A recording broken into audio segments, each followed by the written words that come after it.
Hey yo YouTube, I am here to continue the video diary of my D&D games.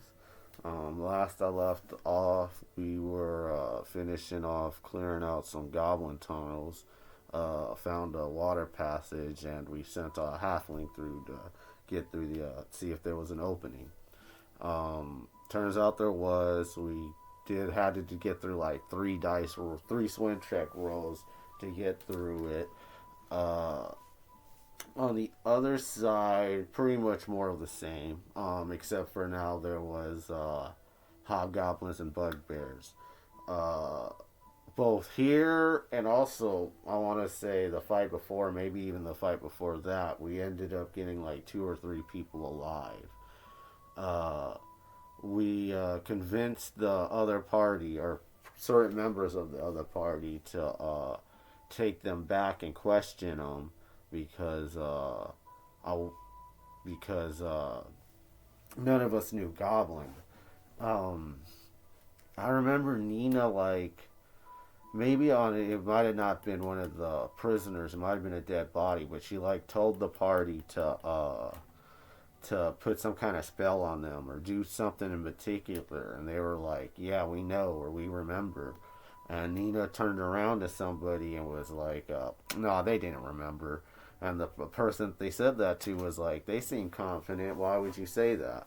Uh, I bring this up because it comes up later, or it comes up again. Like every now and then, Nina says or does something that she ends up coming back to haunt her. Like the adventuring party is like part of like a bigger network, and like later on, she's trying to get through or get into.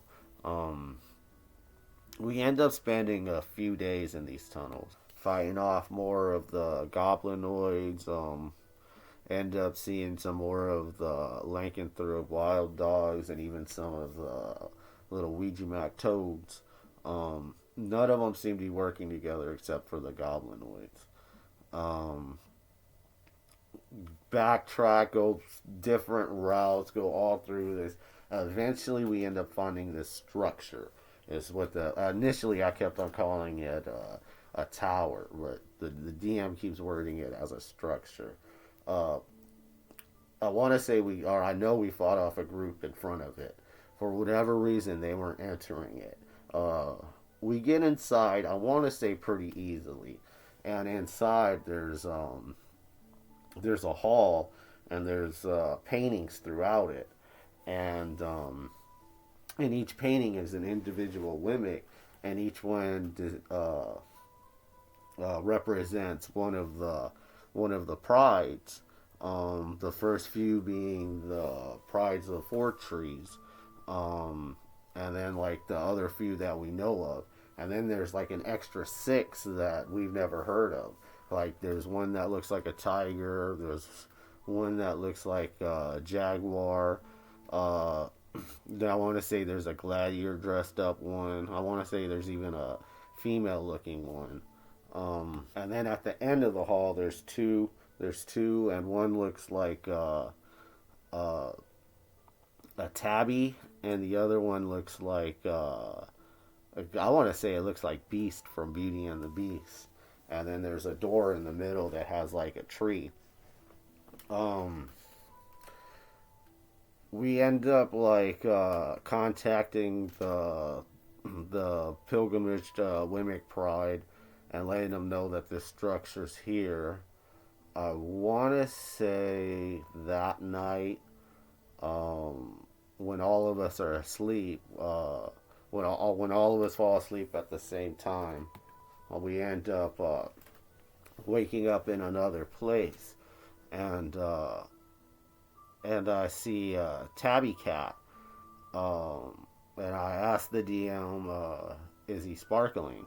And like the DM says yes, so I start speaking to it in feline, um, like "Are you Star Clan?" stuff like that, and he says that he's from a different Star Clan, and he tells me something like how he used to be a kitty pet, but he became a rogue. His name is Admiral, and he tells them that we ain't got time to talk. We have to go take care of something, and he leads us to like a group of adventurers that are like transparent, but they're fighting against like these big Cujo looking dogs, and these trolls that look like the trolls in Cat's Eye.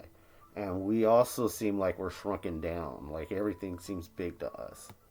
So we fight off the Cujos, fight off the trolls, um, and then Admiral leads us to another room. And in there, there's this blonde girl, and she introduces herself as Armor Ready. Now, as players, we know that Armor Ready is one of the characters in the higher level campaign.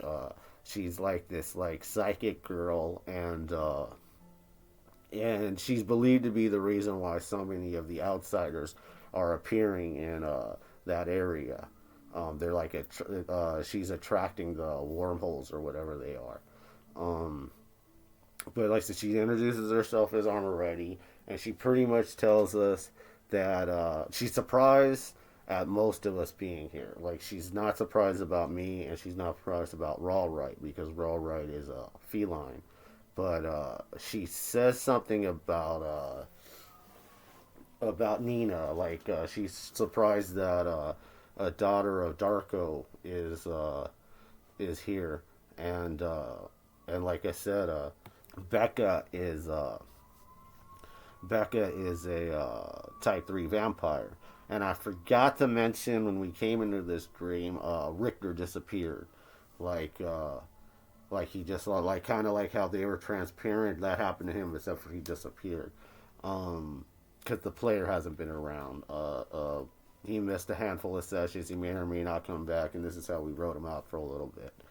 Uh, but she tells us that she's been that like I said last game when I was talking about the world last video, this world is having a problem communicating with its deities, and it pretty much she's telling us that Star Clan is doing this as a loophole to communicate with us, and she tells us we need to gather all of the Wimmick prides to the structure, and only then the door would open, and then we will be able to communicate with StarClan once again, and StarClan will be able to grant the deputies their 9 lives again.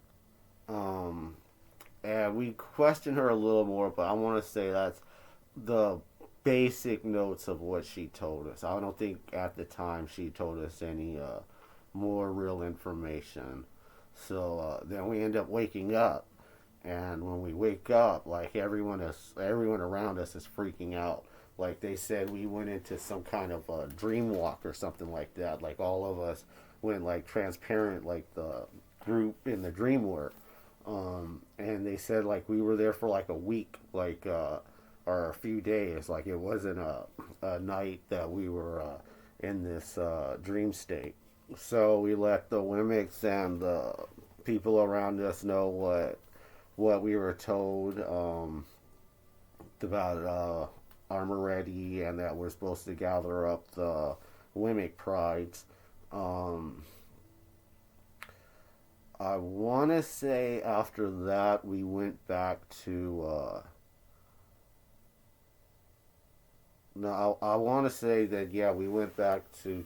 They ended up sending us back to New Loran, or Onyx Paul back to New Loran, or his homeland, where the Wimmicks are from. Um, and they do some research. They do some research on the other clans that we don't know of, but and send scouts out to the women clans that we do, but they send us to go and get Blood Clan. And Blood Clan is a group because like there's already a Fire Clan, but Fire Clan is kind of orange, but Blood Clan they're dark red.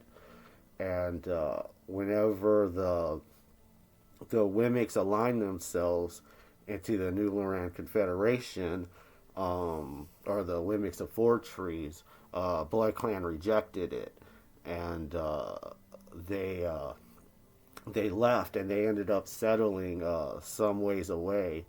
It turns out they split up into two different groups, one that still follows the Warrior Code and one that doesn't. And they're not too far away from the Janissareans. And the Janissareans are kind of more of a shadier group that worships the death god. And they believe that the group that's been not worshiping StarClan are getting a little bit too hostile. And if the Janissareans end up attacking them, they're going to take out both groups. And they send us out there, and they're sending us out there to contact them and tell them the message of trying to gather up the different prides. And again, I've been rambling for another 10 minutes, so if you want to find out our contact with Blood Clan or Blood Pride, like and subscribe. Check out the next video, and I'll check you later.